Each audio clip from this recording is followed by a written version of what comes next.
ஸ்ரீ குருபியோ நமக. அனைவருக்கும் நமஸ்காரம். நாம் சூரிய பகவானை பிரார்த்தித்து ஆதித்ய ஹிருதய ஸ்தோத்திரம் பார்க்கலாம். ஸ்ரீ சூரிய பகவான் பிரத்யக்ஷ தெய்வமாக தரிசனம் தருகிறார். அகஸ்தியர் அருளிய ஆதித்ய ஹிருதய ஸ்தோத்திரம் சொல்லி அவரை தியானித்தே ஸ்ரீ ராமச்சந்திரமூர்த்தி ராம ராவண யுத்தத்தில் வெற்றி பெற்றார். வாழ்வில் அனைத்து தடைகளும் நீங்கி எடுத்த காரியம் அனைத்திலும் வெற்றி உண்டாக அனைவரும் இந்த ஸ்லோகத்தை தினமுமே பாராயணம் செய்யலாம். இன்று ஞாயிற்றுக்கிழமை சூரிய பகவானுக்குரிய நாள், இன்னும் விசேஷம். அதனால் அனைவரும் அவசியம் சொல்ல வேண்டிய ஸ்லோகம் ஆதித்ய ஹிருதயம். நாமும் சகல சௌபாகியங்களும் பெற இந்த ஆதித்ய ஹிருதய ஸ்தோத்திரத்தை இந்த நன்னாளில் அவசியம் பாராயணம் செய்வோம். शुक्लांबरधरं विष्णुं शशिवर्णं चतुर्भुजं प्रसन्नवदनं ध्यायेत् सर्वविघ्नोपशान्तये। जयतु जयतु सूर्यं सप्तलोकैकदीपं किरणशमितापापक्लेशदुःखस्य नाशम् अरुणकिरणगम्यम् आदिम् आदित्यमूर्तिं सकलभुवनवन्द्यं भास्करं तं नमामि. श्री अगस्त्य मुनिकृत आदित्य हृदयं स्तोत्रम्.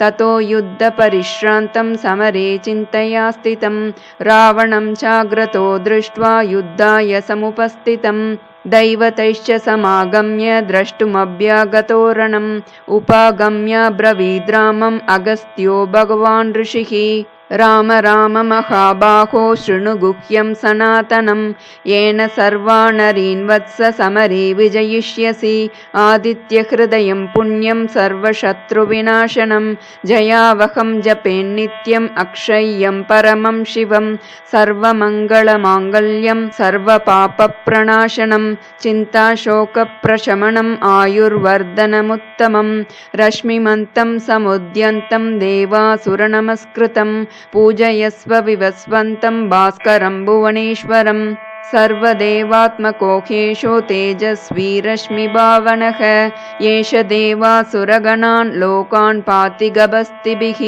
येष ब्रह्मा च विष्णुश्च शिवस्कन्द प्रजापतिः महेन्द्रो दनदः कालो यमः सोमो ह्यपाम्बदिः पितरो वसवः साध्या ह्यश्विनौ मरुतो मनुः वायुर्वह्निः प्रजाप्राणे ऋतुकर्ता प्रभाकरः आदित्यः सविता सूर्यः खगः पूषा गभस्तिमान् सुवर्णसदृशो भानुस्वर्णरेता दिवाकरः हरिदश्च सहस्रार्चिः सप्त सप्तिर्मरीचिमान् तिमिरोन्मतनः शम्भुः त्वष्टा मार्ताण्ड अंशुमान् हिरण्यगर्भः शिशिरः तपनो भास्करो रविः अग्निगर्भो अदितेः पुत्रः शङ्खशिशिरनाशनः व्योमनाथस्तमो भेदी ऋग्यजुस्सामपारगः गणवृष्टिरपां मित्रो विन्ध्यवीतिप्लवङ्गमः आतपी मण्डली मृत्युः पिङ्गलः सर्वतापनः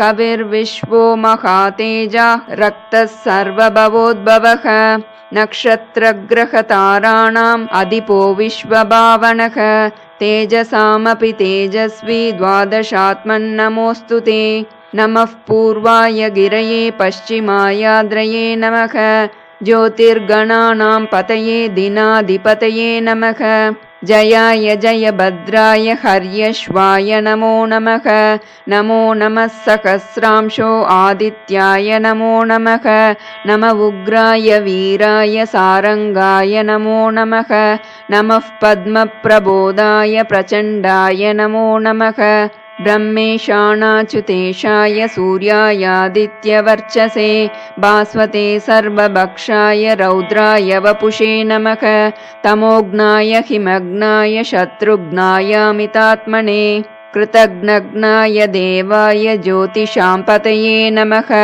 तप्तचामीकराभाय वह्नये विश्वकर्मणे नमस्तमोभिनिघ्नाय गृणये लोकसाक्षिणे नाशयत्येष वैभूतं तदेव सृजति प्रभुः पायत्येष तपत्येष वर्षत्येष गभस्तिभिः येष सुप्तेषु जागर्ति भूतेषु परिनिष्ठितः येष एवाग्निहोत्रं च फलं चैवाग्निहोत्रिणां वेदाश्च क्रतवश्चैव क्रतूनां फलमेव च यानि कृत्यानि लोकेषु सर्व एष रविः प्रभुः येन मापत्सु कृच्छेषु कान्तारेषु भयेषु च कीर्तयन् पुरुषः कश्चित् नावसीदति राघव पूजयस्वैनमेकाग्रो देवदेवं जगत्पतिम् एतत् त्रिगुणितं जप्त्वा युद्धेषु विजयिष्यसि अस्मिन् क्षणे महाबाहो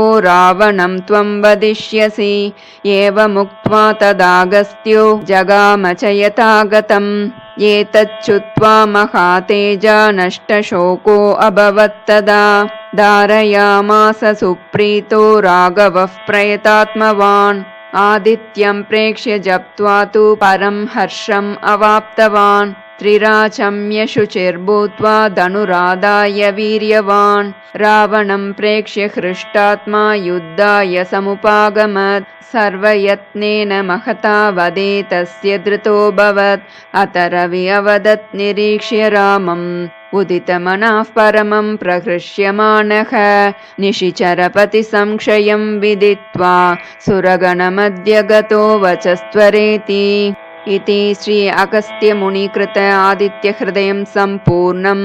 வாழ்வில் அனைத்து தடைகளும் நீங்கி எடுத்த காரியம் அனைத்திலும் வெற்றி உண்டாக அனைவரும் இந்த ஸ்லோகத்தை தினமுமே பாராயணம் செய்யலாம். இன்று ஞாயிற்றுக்கிழமை சூரிய பகவானுக்குரிய நாள், இன்னும் விசேஷம். அதனால் அவசியம் என்று ஒரு முறை பாராயணம் செய்து சகல சௌபாகியத்துடன் வாழ்வோம். நமஸ்காரம்.